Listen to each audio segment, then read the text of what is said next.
एक गुरुजी ने एक चेला बनाया। चेले भी बड़े अद्भुत होते हैं। सो बड़ी नम्रता से गुरुदेव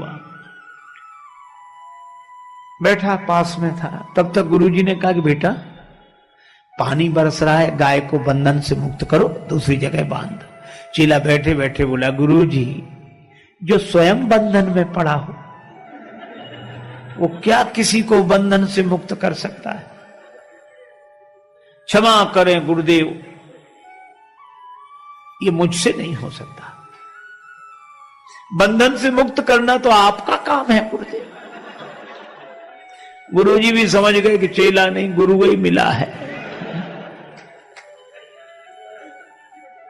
अब गुरुजी ने कहा चेले से विवाद कौन करे, चलो। गुरुजी गए, गाय को की रस्सी खोलकर उसको दूसरी जगह छाया में बांध दिया। थोड़ी देर में गुरुजी फिर बोले, बच्चा बाहर जाके देख पानी बरस रहा है कि बंद हो गया है। चेला बोला, गुरुदेव ये बिल्ली आपके पास बैठी है, बाहर से ही आई है। आप तो इसके शरीर पर हाथ घुमाओ, शरीर गीला हो तो समझ लो पानी बरस रहा है, और शरीर सूखा हो तो समझ लो पानी बरसना बंद। गुरुजी फिर भी चुप रहे। अब रात को गुरुदेव को नींद ना आए, वो दिया जल रहा था। बोले, बेटा ये दिया बुझा दे। चेला बोला, गुरुदेव अब रजाई में घुस गए, अब कौन निकले बाहर। आप तो एक काम करो, क्या रामायण की बात याद करो, मुंह दिए नैन कतों को नहीं। आप तो आंख बंद कर लो, दिया को बुझा ही समझो।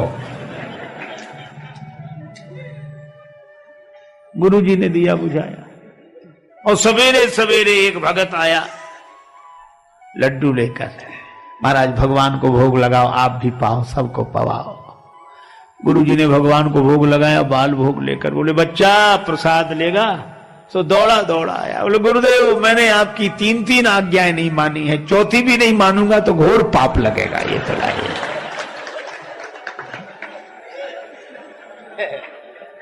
ये हाल। कोई रिक्शा दिख गया तो हम रिक्शा मांगते नहीं है, आवाज, ए रिक्शा, जैसे उसका नाम रिक्शा ही हो। एक आदमी ने तो हद कर दी, रिक्शे वाले से बोला, रिक्शा? हाँ साहब। रेल स्टेशन जाओगे? बोले हाँ जाएंगे। तो बोले जाओ।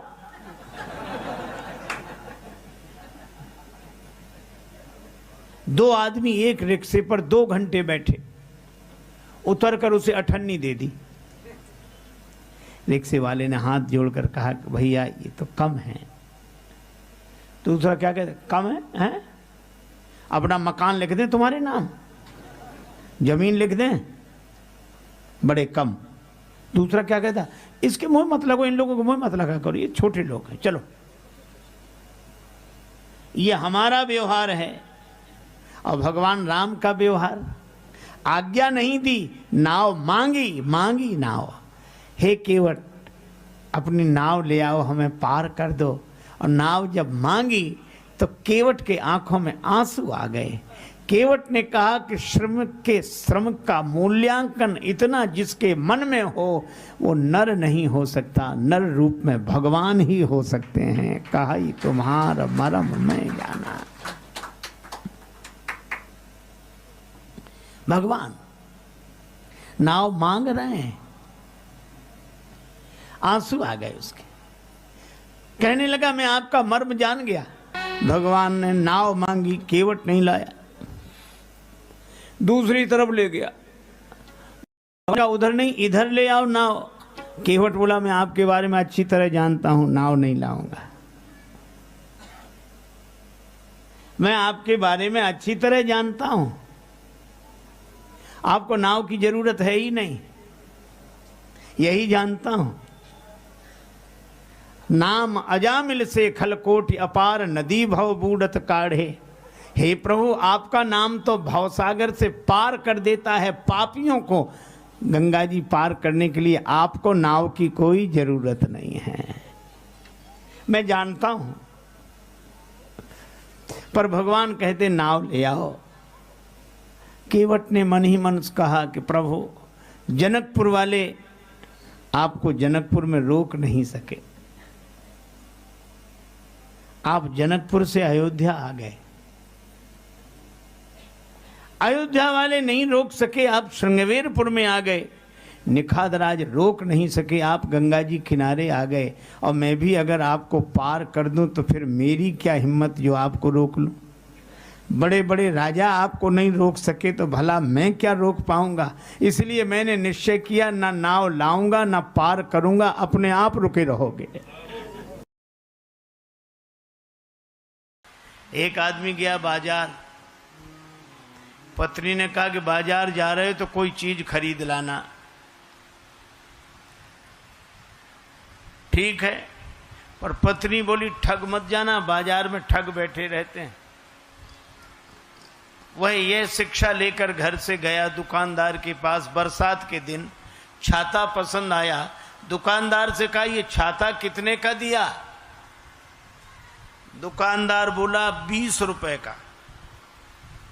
सस्ते का जमाना था। छाता कितने का दिया? बोला 20 रुपए का। तो वो तो घर से पढ़कर आया था, बोला हम तो 10 रुपए देंगे। दुकानदार समझ गया कि ग्राहक बड़ा चतुर है, तो बोला अब तुमसे क्या मुनाफा लें, दाम के दाम में ले जाओ, 16 रुपए निकालो और ले जाओ। 16 रुपए में दोगे? हाँ। तो खरीदने वाला बोला फिर तुम 8 रुपए देंगे। दुकानदार ने समझा मजाक कर रहा है, कहा 12 रुपए में लेना है कि नहीं? ग्राहक बोला 6 रुपए देंगे। अरे भाई चलो 10 रुपए में ही ले जाओ, तो बोला 5 रुपए दूंगा। अंत में दुकानदार बोला कि 8 रुपए में लेना है, तो बोला 4 रुपए ले लो। तो दुकानदार झल्ला कर बोला कि मुफ्त क्यों नहीं ले जाते? तो बोला मुफ्त दोगे तो 2 ले जाऊंगा।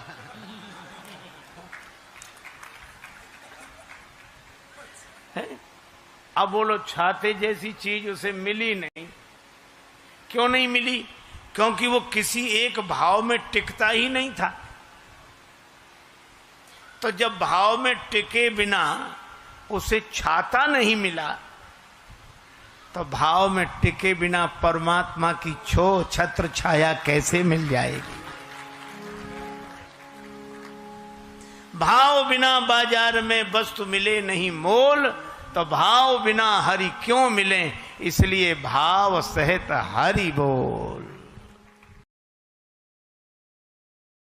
विद्यार्थी से पूछा कि एक टीले पर 10 भेड़ें खड़ी हैं, तूफान आया तो 4 भेड़ें नीचे उतर गई, तो टीले पर कितनी भेड़ें शेष रही? सबने कहा 6, सबने कहा 6। एक विद्यार्थी बोला एक भी नहीं। कहा क्यों? बोले जब एक भेड़ चलती है तो उसके पीछे जितनी भेड़ें होती सब चली जाती है। 4 उतर गई तो 6 क्या कर रही थी वहां? तो ये जो अनुभव की बातें हैं ये गणित से समझ में नहीं आती, अनुभव की बातें हैं।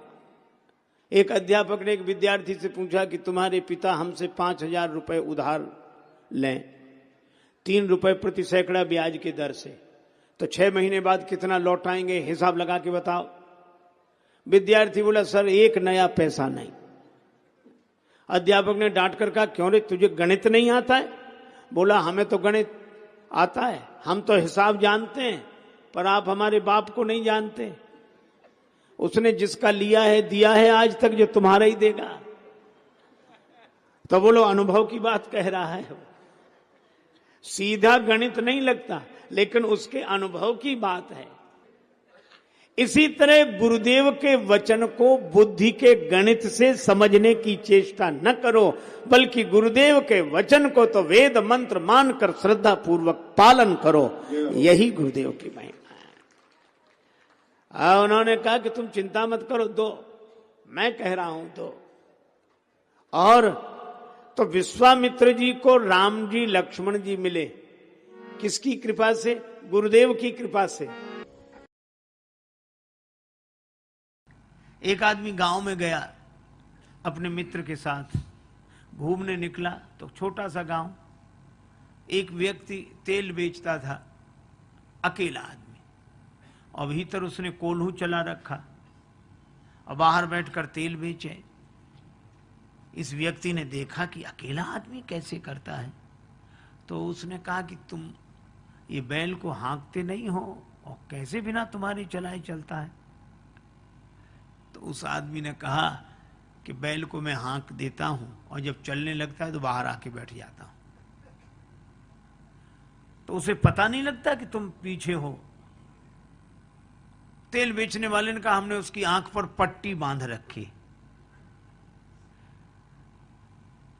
सो तो ठीक है, लेकिन तुम बाहर बैठे हो, बैल अगर चलना बंद कर दे तो तुम्हें कैसे पता लगेगा? तेल बेचने वाला बोला हमने उसके गले में घंटी बांध रखी, चलना बंद होता घंटी बजनी बंद हो जाती, हम फिर जाके हाँक देते हैं। पर वो तार्किक मानने कोई तैयार नहीं। वो कहने लगा कि नहीं ये भी कोई बात नहीं हुई। कहा क्यों? कहा ऐसा भी तो हो सकता है कि बैल एक ही जगह खड़ा खड़ा गर्दन हिलाता रहे, एक ही जगह खड़ा खड़ा गर्दन हिलाता रहे तो भी तो घंटी बजेगी। तेल बेचने वाला हाथ जोड़ के बोला बाबूजी वह बैल है, आपकी तरह तार्किक नहीं है। ये तर्क वाले एक ही जगह खड़े खड़े गर्दन हिलाते हैं। अरे भाई, भगवान की भक्ति का सुख लो, भगवान की भक्ति का आनंद लो। जनक जी जैसे ज्ञानी भी भगवान के भक्त हो गए। अच्छा देखो, एक और अद्भुत बात मैं आपसे बताऊं। श्री जनक जी ज्ञानी हैं, ज्ञानाभिमानी नहीं है, और ज्ञानी के यहां भक्ति प्रकट हुई। श्री सीता जी, अच्छा भक्ति की क्या पहचान है कि भक्ति प्रकट हुई? का भक्ति के प्रकट होते ही वर्षा होने लगी। वर्षा ऋतु रघुपति भगति तुलसी साल सुदास। भक्ति के कारण वर्षा होती है।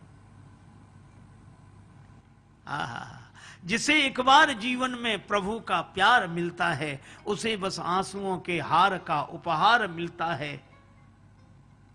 न पूछो उस दिल की बेकली का हाल मत पूछो, न तन से प्राण जाते हैं न प्राणाधार मिलता है। भला किसको दिखाएं मर्ज की बढ़ती हुई मंजिल, न कोई वैद्य मिलता है न कुछ उपचार मिलता है, और दूर रहने पर भी न जाने क्या क्या बात होती है। हृदय के तार से जब उस हृदय का तार मिलता है और जहां कुछ छल छलाता अश्रु जल दिखलाई देता है, उसी मानस में हमें वह सांवला सरकार मिलता है।